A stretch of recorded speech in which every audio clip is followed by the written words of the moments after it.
this is the problem. 2 weeks. What can you do in 2 weeks? How can you get an extension? The thing to understand about this problem is early planning. One of the core issues with immigration is that usually decisions are made at the very last moment, and the moment the decision is made, then it has to be done as soon as possible. And everyone's expectations are kind of misset when you start to face the reality of dealing with immigration in Hong Kong. So the ultimate solution to the problem is early planning. But anyway, if you don't have the benefit of early planning, or you're facing the 2-week problem now, what is it that you can do? Sorry? I have a question with regards to early planning. Early planning means, for example, when someone who would like to live in Hong Kong or work in Hong Kong, they kind of take care of some things while they're still in the country or yes, the residence. very much because actually, so. While we're doing this seminar, I had a lady, she's in Korea. She sent me a message saying, I live in Seoul, I won't be there, I won't be able to be there, but how could I have an information and how could I actually do something about it? So it's actually, I just want to let you know that it's interesting that someone can do something before they actually arrive to Hong Kong. Yeah, the natural dynamic is that you are planning for a while, you're building up, you're anxious, and then the decision is made. And normally, you know, the time where there has been the waiting to the decision, normally that can be used with a little bit of smart planning. But most of the decision is made, and then there's always misset expectations about how long it will take or what's involved. So I always say, if you can allow 90 days before you expect to submit the visa, and then expect the process leading to you being able to achieve what you want on the ground is another 90 days. So if you set your expectations that a move to Hong Kong is going to take you about 6 months to engineer from start all the way through to completion, then you can expect a kind of a smooth application process, and you can anticipate some of the challenges associated with a 2-week rule. Yeah.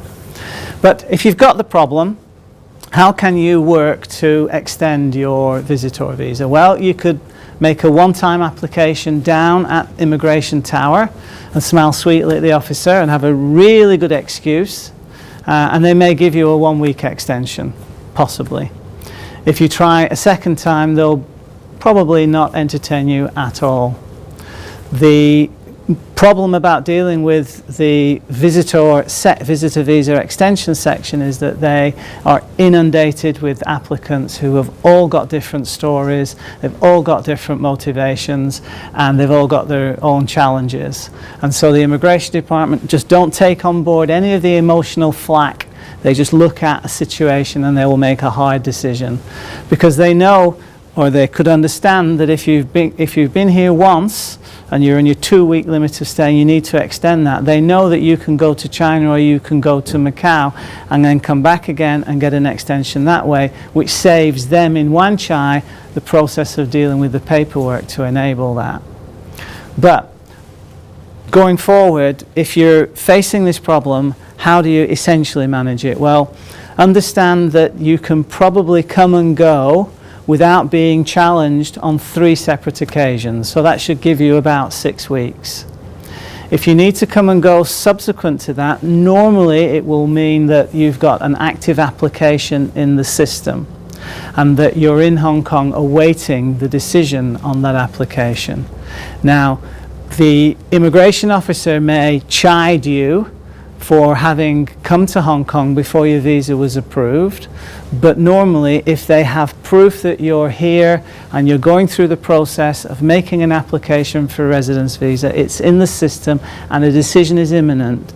Normally, if you can produce that information at the boundary or at the airport when you come in, normally they will accept that as your the genuine nature of you being a visitor to Hong Kong, and so you might be able to squeeze it that way.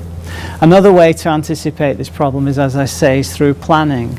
You may have, if you've got a business deal cooking or you've got some other thing going on that's around taking in different countries around the region, you can plan where you're going to be when you have to go off to those other countries to maximize the amount of time that you're in Hong Kong for 2 weeks as a visitor before you go on and then need to come back subsequently. So it boils down to planning. Any questions on that? Okay. I just actually read your website yesterday. I was dealing with my mom's visa extension. Yeah. She had a 30-day visa, and Yeah. it was quite pleasant that the immigration officer was just throwing. They didn't want to extend her visa. They just were throwing the papers, reapply instead of, saying you can actually extend it. So they were quite adamant about it. So, Yeah. yeah. So I don't know how to deal with immigration or to have any expectations about it. We always advise our clients not to do that. Not to do that, because it's not a nice experience and it's very uncertain It was nice. as to what the outcome is. That's true. Yeah. Right, so I've said all of that, but here's a solution.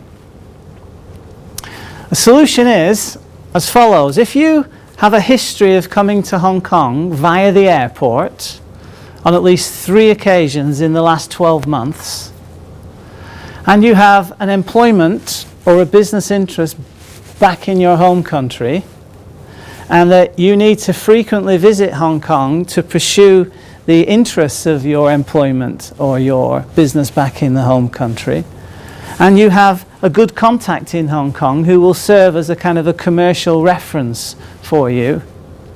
If you have all that in place, you can make an application for a travel pass. And a travel pass is a supercharged visitor visa. With a travel pass, you have to be from a country that doesn't have visa before arrival problems, which the 2-week visitor nationals here don't have. You need to have an employment overseas. Or a business overseas, as I say. You need to have this sponsor in Hong Kong who's going to say good things about your visits to Hong Kong and how are they going to benefit Hong Kong. And then you need to have the profile where you've travelled in that 3 months, travelled those 3 times in those 12 months, and then make this application. If you make this application and all of that is stacks up, they will give you a travel pass, and that will then give you a 2-month visitor visa each time that you present yourself. And there is no questions asked each time you present yourself. And so with this single application, if you qualify under those conditions, you can change your visitor profile from 2 weeks to 2 months. And because of the way that the travel pass is administered, the mere fact that you have it means that the due diligence the immigration department need to do on you as visitors to Hong Kong has been satisfied. And so when you present your travel pass, you will get this admission for 2 months, and this travel pass is valid for 3 years. It's very interesting information, because I know some people who actually, the husband works here, wife has a business back in Russia, she doesn't want to give up her business, but she wants to visit her husband frequently, so it's actually what they do, I'm sure, but they don't know about travel pass. That's interesting. Yeah. So this is a great solution to a problem for 2-week visitor nationals.